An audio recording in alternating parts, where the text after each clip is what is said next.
जानवरों में गधा सबसे ज्यादा बुद्धिहीन समझा जाता है। हम जब किसी आदमी को पहले दर्जे का बेवकूफ कहना चाहते हैं तो उसे गधा कहते हैं। गधा सचमुच बेवकूफ है या उसके सीधेपन, उसकी निरापद सहिष्णुता ने उसे ये पदवी दे दी है, इसका निश्चय नहीं किया जा सकता। गाय सींग मारती है, ब्याय गाय तो अनायास ही सिंघनी का रूप धारण कर लेती है। कुत्ता भी बहुत गरीब जानवर है, लेकिन कभी कभी उसे भी क्रोध आ ही जाता है, किंतु गधे को कभी क्रोध करते नहीं सुना न देखा। जितना चाहो गरीब को मारो, चाहे जैसी खराब सड़ी हुई घास सामने डाल दो, उसके चेहरे पर कभी असंतोष की छाया भी नहीं दिखाई देगी। वैशाख में चाहे एक आध बार कुलेल कर लेता हो, पर हमने तो उसे कभी खुश होते नहीं देखा। उसके चेहरे पर एक विषाद स्थायी रूप से छाया रहता है। सुख दुख हानि लाभ किसी भी दशा में उसे बदलते नहीं देखा। ऋषियों मुनियों के जितने गुण हैं वे सभी उसमें पराकाष्ठा को पहुंच गए हैं, पर आदमी उसे बेवकूफ कहता है। सद्गुणों का इतना अनादर कहीं नहीं देखा। कदाचित सीधापन संसार के लिए उपयुक्त नहीं है। देखिए न, भारतवासियों की अफ्रीका में क्या दुर्दशा हो रही है। क्यों अमेरिका में उन्हें घुसने नहीं दिया जाता? बेचारे शराब नहीं पीते, 4 पैसे कुछ समय के लिए बचा कर रखते हैं, जी तोड़कर काम करते हैं, किसी से लड़ाई झगड़ा नहीं करते, 4 बातें सुनकर गम खा जाते हैं, फिर भी बदनाम हैं। कहा जाता है वे जीवन के आदर्श को नीचा करते हैं। अगर वे ईंट का जवाब पत्थर से देना जाते तो शायद सभ्य कहलाने लगते। जापान की मिसाल सामने है। एक ही विजय ने उसे संसार की सभ्य जातियों में गण्य बना दिया, लेकिन गधे का एक छोटा भाई और भी है जो उससे कम ही गधा है, और वह है बैल। जिस अर्थ में हम गधे का प्रयोग करते हैं, कुछ उसी से मिलते जुलते अर्थ में बछिया की ताव का भी प्रयोग करते हैं। कुछ लोग बैल को शायद बेवकूफी में सर्वश्रेष्ठ कहेंगे, मगर हमारा विचार ऐसा नहीं है। बैल कभी कभी मारता भी है, कभी कभी अड़ियल बैल भी देखने में आता है, और भी कई रीतियों से अपना असंतोष प्रकट कर देता है। अतएव उसका स्थान गधे से नीचा है। झूरी काछी के दोनों बैलों के नाम थे हीरा और मोती। दोनों पछाई जाति के थे, देखने में सुंदर, काम में चौकस, डील में ऊंचे। बहुत दिनों साथ रहते रहते दोनों में भाईचारा हो गया था। दोनों आमने सामने या आसपास बैठे हुए एक दूसरे से मूक भाषा में विचार विनिमय किया करते थे। एक दूसरे के मन की बात को कैसे समझा जाता है हम कह नहीं सकते। अवश्य ही उनमें कोई ऐसी गुप्त शक्ति थी जिससे जीवों में श्रेष्ठता का दावा करने वाला मनुष्य वंचित है। दोनों एक दूसरे को चाटकर सूंघकर अपना प्रेम प्रकट करते। कभी कभी दोनों सींग भी मिला लिया करते थे, विग्रह के नाते से नहीं, केवल विनोद के भाव से, आत्मीयता के भाव से। जैसे दोनों में घनिष्ठता होते ही धौल धप्पा होने लगता है। इसके बिना दोस्ती कुछ फुसफुसी, कुछ हल्की सी रहती है, जिस पर ज्यादा विश्वास नहीं किया जा सकता। जिस वक्त ये दोनों बैल हलिया गाड़ी में जोत दिए जाते और गर्दन हिला हिला कर चलते, उस वक्त हर एक की यही चेष्टा होती थी कि ज्यादा से ज्यादा बोझ मेरी ही गर्दन पर रहे। दिन भर के बाद दोपहर या संध्या को दोनों खुलते तो एक दूसरे को चाट चूट कर अपनी थकान मिटा लिया करते। नांद में खली भूसा पड़ जाने के बाद दोनों साथ उठते, साथ नांद में मुंह डालते और साथ ही बैठते थे। एक मुंह हटा लेता तो दूसरा भी हटा लेता था। संयोग की बात, झूरी ने एक बार गोई को ससुराल भेज दिया। बैलों को क्या मालूम वे क्यों भेजे जा रहे हैं। समझे मालिक ने हमें बेच दिया। अपना यूं बेचा जाना उन्हें अच्छा लगा या बुरा कौन जाने, पर झूरी के साले गया को घर तक गोई ले जाने में दांतों पसीना आ गया। पीछे से हाँकता तो दोनों दाएं बाएं भागते, पगहिया पकड़कर आगे से खींचता तो दोनों पीछे की और जोर लगाते, मारता तो दोनों सींगे नीची करके हुंकारते। अगर ईश्वर ने उन्हें वाणी दी होती तो झूरी से पूछते, तुम हम गरीबों को क्यों निकाल रहे हो? हमने तो तुम्हारी सेवा करने में कोई कसर नहीं उठा रखी। अगर इतनी मेहनत से काम न चलता था तो और काम ले लेते। हमें तो तुम्हारी चाकरी में मर जाना कबूल था। हमने कभी दाने चारे की शिकायत नहीं की। तुमने जो कुछ खिलाया वह सिर झुकाकर खा लिया। फिर तुमने हमें इस जालिम के हाथ क्यों बेच दिया? संध्या समय दोनों बैल अपने नए स्थान पर पहुंचे। दिन भर के भूखे थे, लेकिन जब नांद में लगाए गए तो एक ने भी उसमें मुंह नहीं डाला। दिल भारी हो रहा था। जिसे उन्होंने अपना घर समझ रखा था वह आज उनसे छूट गया। यह नया घर, नया गांव, नए आदमी उन्हें बेगानों से लगते थे। दोनों ने अपनी मूक भाषा में सलाह की, एक दूसरे को कनखियों से देखा और लेट गए। जब गांव में सोता पड़ गया तो दोनों ने जोर मारकर पगहे तुड़ा डाले और घर की तरफ चले। पगहे बहुत मजबूत थे, अनुमान न हो सकता था कि कोई बैल उन्हें तोड़ सकेगा, पर इन दोनों में इस समय दूनी शक्ति आ गई थी। एक एक झटके में रस्सियां टूट गईं। झूरी प्रातःकाल सोकर उठा तो देखा कि दोनों बैल चरनी पर खड़े हैं। दोनों की गर्दनों में आधा आधा गराव लटक रहा था, घुटने तक पांव कीचड़ से भरे हैं और दोनों की आंखों में विद्रोहमय स्नेह झलक रहा है। झूरी बैलों को देखकर स्नेह से गदगद हो गया, दौड़कर उन्हें गले लगा लिया। प्रेमालिंगन और चुंबन का वह दृश्य बड़ा ही मनोहर था। घर और गांव के लड़के जमा हो गए और तालियां बजा बजाकर उनका स्वागत करने लगे। गांव के इतिहास में यह घटना अभूतपूर्व न होने पर भी महत्वपूर्ण थी। बाल सभा ने निश्चय किया, दोनों पशु वीरों का अभिनंदन पत्र देना चाहिए। कोई अपने घर से रोटियां लाया, कोई गुड़, कोई चोकर, कोई भूसी। एक बालक ने कहा, ऐसे बैल किसी के पास न होंगे। दूसरे ने समर्थन किया, इतनी दूर से दोनों अकेले चले आए। तीसरा बोला, बैल नहीं है, वे उस जन्म के आदमी हैं। इसका प्रतिवाद करने का किसी को साहस नहीं हुआ। झूरी की स्त्री ने बैलों को द्वार पर देखा तो जल उठी, बोली, कैसे नमकहराम बैल है कि एक दिन वहां काम न किया, भाग खड़े हुए। झूरी अपने बैलों पर ये आक्षेप न सुन सका, नमकहराम क्यों हैं? चारा दाना न दिया होगा तो क्या करते? स्त्री ने रोब के साथ कहा, बस तुम ही तो बैलों को खिलाना जानते हो और तो सभी पानी पिलाकर रखते हैं। झूरी ने चिढ़ाया, चारा मिलता तो क्यों भागते? स्त्री चिढ़ी, भागे इसलिए कि वे लोग तुम जैसे बुद्धुओं की तरह बैलों को सहलाते नहीं, खिलाते हैं तो रगड़ कर जोतते भी हैं। ये दोनों ठहरे कामचोर भाग निकले। अब देखूं कहाँ से खली और चोकर मिलता है। सूखे भूसे के सिवा कुछ न दूंगी, खाएं चाहे मरें। वही हुआ। मजूर की बड़ी ताकीद की गई कि बैलों को खाली सूखा भूसा दिया जाए। बैलों ने नांद में मुंह डाला तो फीका फीका, न कोई चिकनाहट न कोई रस। क्या खाएं? आशा भरी आंखों से द्वार की ओर ताकने लगे। झूरी ने मजूर से कहा, थोड़ी सी खली क्यों नहीं डाल देता बे? मालकिन मुझे मार ही डालेंगी। चुराकर डाला ना दादा, पीछे से तुम भी उन्हीं किसी कहोगे। दूसरे दिन झूरी का साला फिर आया और बैलों को ले चला। अब की उसने दोनों को गाड़ी में जोता। 2-4 बार मोती ने गाड़ी को खाई में गिराना चाहा, पर हीरा ने संभाल लिया। वह ज्यादा सहनशील था। संध्या समय घर पहुंचकर उसने दोनों को मोटी रस्सियों से बांधा और कल की शरारत का मजा चखाया। फिर वही सूखा भूसा डाल दिया। अपने दोनों बैलों को खली चूनी सब कुछ दी। दोनों बैलों का ऐसा अपमान कभी न हुआ था। झूरी इन्हें फूल की छड़ी से भी न छूता था। उसकी टिटकार पर दोनों उड़ने लगते थे। यहाँ मार पड़ी, आहत सम्मान की व्यथा तो थी ही। उस पर मिला सूखा भूसा। नान की तरफ आंखें तक न उठाई। दूसरे दिन गया ने बैलों को हल में जोता, पर इन दोनों ने जैसे पाँव न उठाने की कसम खा ली थी। वह मारते मारते थक गया, पर दोनों ने पाँव न उठाया। एक बार जब उस निर्दयी ने हीरा की नाक पर खूब डंडे जमाए तो मोती का गुस्सा काबू से बाहर हो गया। हल लेकर भागा। हल, रस्सी, जुआक, जोत सब टूट टाट कर बराबर हो गया। गले में बड़ी बड़ी रस्सियां न होती तो दोनों पकड़ाई में न आते। हीरा ने मूक भाषा में कहा, भागना व्यर्थ है। मोती ने उत्तर दिया, तुम्हारी तो इसने जान ही ले ली थी, अब की बड़ी मार पड़ेगी। पड़ने दो, बैल का जन्म लिया है तो मार से कहाँ तक बचेंगे। गया 2 आदमियों के साथ दौड़ा आ रहा है, दोनों के हाथों में लाठियां हैं। मोती बोला, कहो तो दिखा दून कुछ मजा में भी लाठी लेकर आ रहा है। हीरा ने समझाया, नहीं भाई खड़े हो जाओ, मुझे मारेगा तो मैं भी 1-2 को गिरा दूंगा। नहीं, हमारी जाति का ये धर्म नहीं है। मोती दिल में ऐठ कर रह गया। गया आ पहुंचा और दोनों को पकड़कर ले चला। कुशल हुई कि उसने इस वक्त मारपीट न की, नहीं तो मोती भी पलट पड़ता। उसके तेवर देखकर गया और उसके सहायक समझ गए कि इस वक्त टाल जाना ही मसलहत है। आज दोनों के सामने फिर वही सूखा भूसा लाया गया।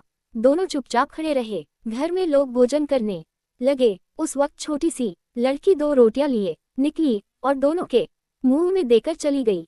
उस एक रोटी से इनकी भूख तो क्या शांत होती, पर दोनों के हृदय को मानो भोजन मिल गया। यहाँ भी किसी सज न का वास है। लड़की भैरों की थी। उसकी माँ मर चुकी थी। सौतेली माँ उसे मारती रहती थी, इसलिए इन बैलों से एक प्रकार की आत्मीयता हो गई थी। दोनों दिन भर जोते जाते, डंडे खाते अड़ते, शाम को थान पर बांध दिए जाते और रात को वही बालिका उन्हें 2 रोटियां खिला जाती। प्रेम के इस प्रसाद की ये बरकत थी कि दो दो गाल सूखा भूसा खाकर भी दोनों दुर्बल न होते थे, मगर दोनों की आंखों में रोम रोम में विद्रोह भरा हुआ था। एक दिन मोती ने मूक भाषा में कहा, अब तो नहीं सहा जाता। हीरा, क्या करना चाहते हो? एकाध को सींगों पर उठाकर फेंक दूंगा, लेकिन जानते हो, वह प्यारी लड़की जो हमें रोटियां खिलाती है उसी की लड़की है जो इस घर का मालिक है। ये बेचारी अनाथ हो जाएगी तो मालकिन को न फेंक दूं, वही तो इस लड़की को मारती है। लेकिन औरत जात पर सींग चलाना मना है, ये भूल जाते हो। तुम तो किसी तरह निकलने ही नहीं देते। बताओ, तुड़ाकर भाग चलें? हाँ, यह मैं स्वीकार करता हूँ, लेकिन इतनी मोटी रस्सी टूटेगी कैसे? इसका एक उपाय है। पहले रस्सी को थोड़ा सा चबा लो, फिर एक झटके में जाती है। रात को जब बालिका रोटियां खिलाकर चली गई, दोनों रस्सियां चबाने लगे, पर मोटी रस्सी मुंह में न आती थी। बेचारे बार बार जोर लगाकर रह जाते थे। सहसा घर का द्वार खुला और वह लड़की निकली। दोनों सिर झुकाकर उसका हाथ चाटने लगे। दोनों की पूंछें खड़ी हो गईं। उसने उनके माथे सहलाए और बोली, खोल देती हूँ, चुपके से भाग जाओ, नहीं तो ये लोग मार डालेंगे। आज घर में सलाह हो रही है कि इनकी नाकों में नाक डाल दी जाए। उसने गराव खोल दिया, पर दोनों चुप खड़े रहे। मोती ने अपनी भाषा में पूछा, अब चलते क्यों नहीं? हीरा ने कहा, चले तो, लेकिन कल इस अनाथ पर आफत आएगी, सब इसी पर संदेह करेंगे। सहसा बालिका चिल्लाई, दोनों फूफा वाले बैल भागे जे रहे हैं। ओ दादा, दादा, दोनों बैल भागे जा रहे हैं, जल्दी दौड़ो। गया हड़बड़ाकर भीतर से निकला और बैलों को पकड़ने चला। वे दोनों भागे। गया ने पीछा किया और भी तेज हुए। गया ने शोर मचाया, फिर गांव के कुछ आदमियों को भी साथ लेने के लिए लौटा। दोनों मित्रों को भागने का मौका मिल गया, सीधे दौड़ते चले गए, यहाँ तक कि मार्ग का ज्ञान न रहा। जिस परिचित मार्ग से आए थे उसका यहाँ पता न था। नए नए गांव मिलने लगे। तब दोनों एक खेत के किनारे खड़े होकर सोचने लगे, अब क्या करना चाहिए? हीरा ने कहा, मालूम होता है राह भूल गए। तुम भी बेतहाशा भागे, वहीं उसे मार गिराना था। उसे मार गिराते तो दुनिया क्या कहती? वह अपने धर्म छोड़ दे, लेकिन हम अपना धर्म क्यों छोड़ें? दोनों भूख से व्याकुल हो रहे थे। खेत में मटर खड़ी थी, चरने लगे, रह रहकर राहत लेते रहे थे, कोई आता तो नहीं है। जब पेट भर गया, दोनों ने आजादी का अनुभव किया तो मस्त होकर उछलने कूदने लगे। पहले दोनों ने डकार ली, फिर सींग मिलाए और एक दूसरे को ठेलने लगे। मोती ने हीरा को कई कदम पीछे हटा दिया, यहाँ तक कि वह खाई में गिर गया। तब उसे भी क्रोध आ गया, संभल कर उठा और मोती से भिड़ गया। मोती ने देखा खेल में झगड़ा हुआ चाहता है तो किनारे हट गया। अरे यह क्या, कोई सांड दौड़ता चला आ रहा है। हाँ, सांड ही है। वह सामने आ पहुंचा। दोनों मित्र बगलें झांक रहे थे। सांड पूरा हाथी था, उससे भिड़ना जान से हाथ धोना है, लेकिन न भिड़ने पर भी जान बचती नहीं नजर आती। इन्हीं की तरफ आ भी रहा है, कितनी भयंकर सूरत है। मोती ने मूक भाषा में कहा, बुरे फंसे जान बचेगी, कोई उपाय सोचो। हीरा ने चिंतित स्वर में कहा, अपने घमंड में फूला हुआ है, आरजू विनती न सुनेगा। भाग क्यों न चलें? भागना कायरता है तो फिर यही मरो। बंदा तो 9 2 11 होता है, और जो दौड़ाए तो फिर कोई उपाय सोचो जल्द। उपाय यही है कि उस पर दोनों जने एक साथ चोट करें। मैं आगे से रगेदता हूँ, तुम पीछे से रगेदो। दूरी मार पड़ेगी तो भाग खड़ा होगा, मेरी ओर झपटे, तुम बगल से उसके पेट में सींग घुसेड़ देना। जान जोखिम है, पर दूसरा उपाय नहीं है। दोनों मित्र जान हथेलियों पर लेकर लपके। सांड को भी संगठित शत्रुओं से लड़ने का तजुर्बा न था, वह तो एक शत्रु से मल्लयुद्ध करने का आदी था। ज्यों ही हीरा पर झपटा, मोती ने पीछे से दौड़ाया। सांड उसकी तरफ मुड़ा तो हीरा ने रगेदा। सांड चाहता था कि एक एक करके दोनों को गिरा ले, पर ये दोनों भी उस्ताद थे, उसे वह अवसर न देते थे।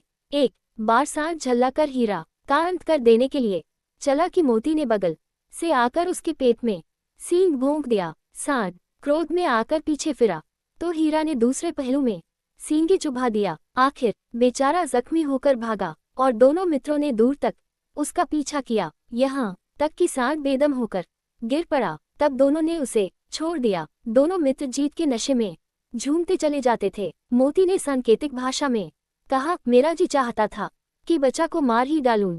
हीरा ने तिरस्कार किया, गिरे हुए बैरी पर सींग न चलाना चाहिए, ये सब ढोंग है। बैरी को ऐसा मारना चाहिए कि फिर न उठे। अब घर कैसे पहुंचोगे वह सोचो, पहले कुछ खले तो सोचें। सामने मटर का खेत था ही।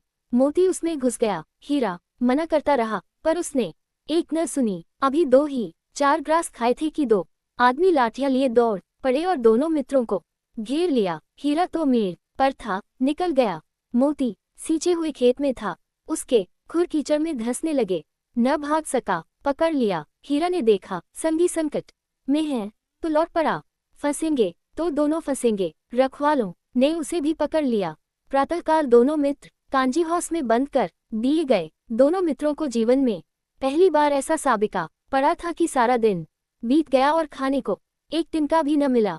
समझ ही में न आता था ये कैसा स्वामी है। इससे तो गया फिर भी अच्छा था। यहाँ कई भैंसें थी, कई बकरियां, कई घोड़े, कई गधे, पर किसी के सामने चारा न था। सब जमीन पर मुर्दों की तरह पड़े थे। कई तो इतने कमजोर हो गए थे कि खड़े भी न हो सकते थे। सारा दिन दोनों मित्र फाटक की ओर टकटकी लगाए ताकते रहे, पर कोई चारा लेकर आता न दिखाई दिया। तब दोनों ने दीवार की नमकीन मिट्टी चाटनी शुरू की, पर इससे क्या तृप्ति होती। रात को भी जब कुछ भोजन न मिला तो हीरा के दिल में विद्रोह की ज्वाला दहक उठी। मोती से बोला, अब नहीं रहा जाता मोती। मोती ने सिर लटकाए हुए जवाब दिया, मुझे तो मालूम होता है कि प्राण निकल रहे हैं। इतनी जल्द हिम्मत न हारो भाई, यहाँ से भागने का कोई उपाय निकलना चाहिए। आओ दीवार तोड़ डालें। मुझसे तो अब कुछ नहीं होगा। बस इसी बूते पर अकड़ते थे, सारी अकड़ निकल गई। बाड़ी की दीवार कच्ची थी, हीरा मजबूत तो था ही। अपने नुकीले सींग दीवार में गड़ा दिए और जोर मारा तो मिट्टी का एक चिप्पड़ निकल आया। फिर तो उसका साहस बढ़ा। इसने दौड़ दौड़कर दीवार पर चोटें की और हर चोट में थोड़ी थोड़ी मिट्टी गिराने लगा। उसी समय कांजी हाउस का चौकीदार लालटेन लेकर जानवरों की हाजिरी लेने आ निकला। हीरा का उजटपन देखकर उसे कई डंडे रसीद किए और मोटी सी रस्सी से बांध दिया।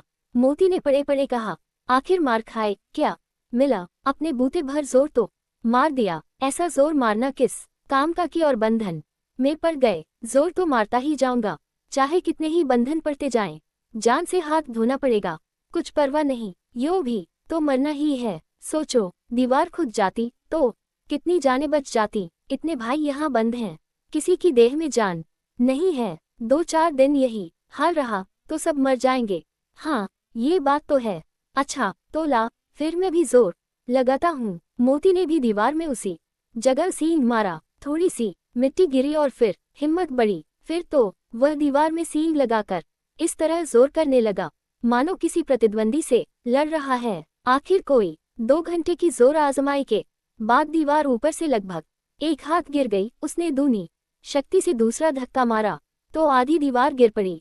दीवार का गिरना था कि अधमरे से पड़े हुए सभी जानवर चेत उठे। तीनों घोड़ियां सरपट भाग निकली, फिर बकरियां निकली, इसके बाद भैंसें भी खिसक गईं, पर गधे अभी तक ज्यों के त्यों खड़े थे। हीरा ने पूछा, तुम दोनों क्यों नहीं भाग जाते? एक गधे ने कहा, जो कहीं फिर पकड़ लिए जाएं तो क्या हर्ज है, अभी तो भागने का अवसर है। हमें तो डर लगता है, हम यहीं पड़े रहेंगे। आधी रात से ऊपर जा चुकी थी। दोनों गधे अभी तक खड़े सोच रहे थे कि भागे या न भागे, और मोती अपने मित्र की रस्सी तोड़ने में लगा हुआ था। जब वह हार गया तो हीरा ने कहा, तुम जाओ, मुझे यहीं पड़ा रहने दो, शायद कहीं भेंट हो जाए। मोती ने आंखों में आंसू लाकर कहा, तुम मुझे इतना स्वार्थी समझते हो? हीरा, हम और तुम इतने दिनों एक साथ रहे हैं, आज तुम विपत्ति में पड़ गए तो मैं तुम्हें छोड़कर अलग हो जाऊं? हीरा ने कहा, बहुत मार पड़ेगी, लोग समझ जाएंगे